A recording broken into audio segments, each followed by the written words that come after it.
Hi friends, welcome to iShoes English Grove.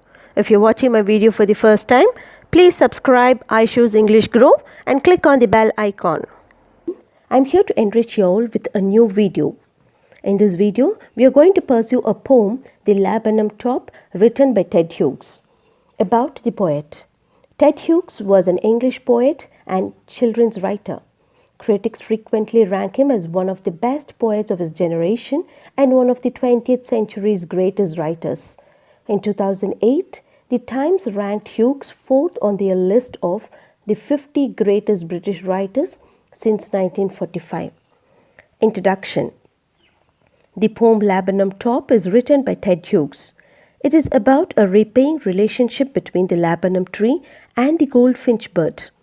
The tree is yellow, silent and death-like and is made alive by the bird and her young ones. The yellow bird has her shelter on the tree where she feeds her young ones. But as soon as the bird leaves to fly in the sky, the tree becomes silent and death-like once again. Main theme. The first three lines of the poem impress upon the reader the stillness of the laburnum tree. A small goldfinch comes and the tree bursts with movement and sound. The bird's family lodges in the thickness of the tree. The goldfinch enters the tree's thickness to feed her young ones and flies away. The tree becomes silent once again when the bird flies away.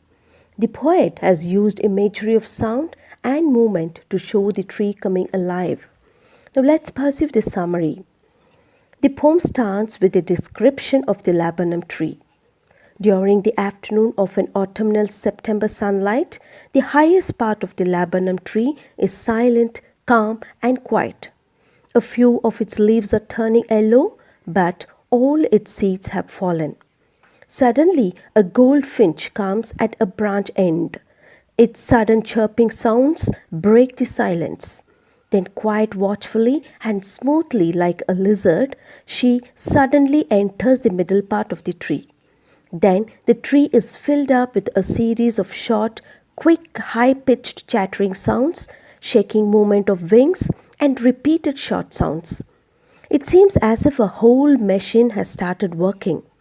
The whole tree shakes slightly and feels excited. Perhaps the goldfinch has made her nest there and she feeds her young ones. This engine of her family responds to her call, and after stalking it, she moves out in a short time and goes to the branch end where her face remains partly visible. The bars on her face serve as mask for her identity. Then with mysterious and frightening, light, pleasant, soft sound of whistling and chirping, she shoots forward towards endless heaven. Once she rises towards the sky, the laburnum tree becomes calmer or quieter and it seems to be empty.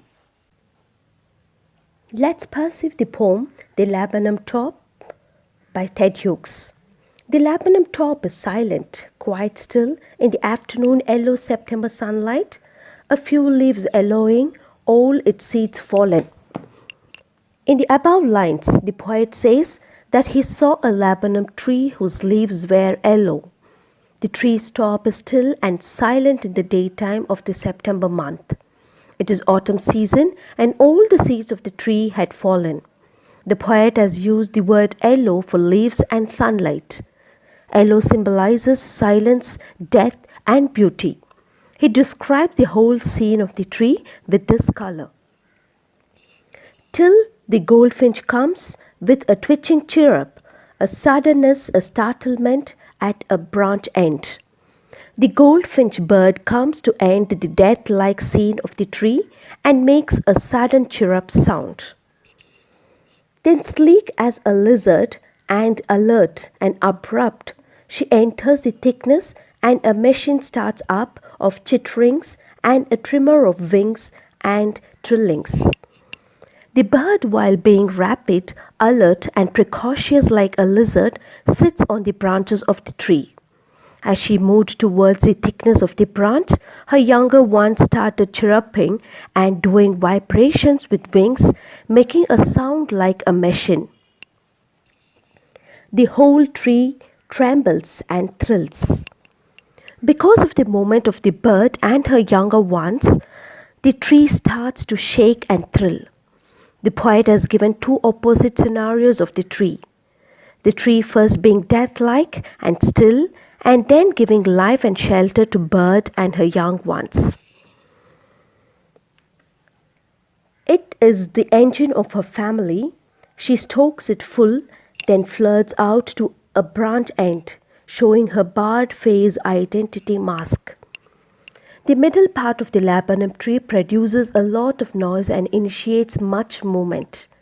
There are a lot of sounds caused by twitterings, shaking of wings, and trillings. It seems as if a machine had started working. The poet calls it the engine of a family. The goldfinch feeds the young ones in the same way as a worker stokes fuel in a railway engine. The face of a goldfinch is only partly visible. The bars on her face serve as marks for her identity. They hide more than they reveal. Then with her delicate whistle chirp whisperings, she launches away towards the infinite, and the laburnum subsides to empty. After reaching the end of the branch, the bird makes a sweet chirping sound just like whispering and flies away towards the infinite sky. It again makes the laburnum tree silent and death-like. Let's observe the figures of speech. Alliteration. The repetition of a consonant sound at the beginning of two or more consecutive words. The instances of alliteration in the poem are as follows. Example, September sunlight, tree trembles. Simile. Comparison between two things using like or as. Example, sleek as a lizard. Metaphor. Metaphor is an indirect comparison between two things. Generally, a quality is compared. She enters the thickness and a machine starts up. The noise created by the movement of the birds is compared to the machine's noise. It is the engine of her family, showing her barred face identity mask. Last, we have personification. It's the attribution of personal nature characteristics to something non-human. The whole tree trembles and thrills. By this, we have come to the end of this video. Hope you all understood the poem, The Laburnum Top by Ted Hughes. Thank you.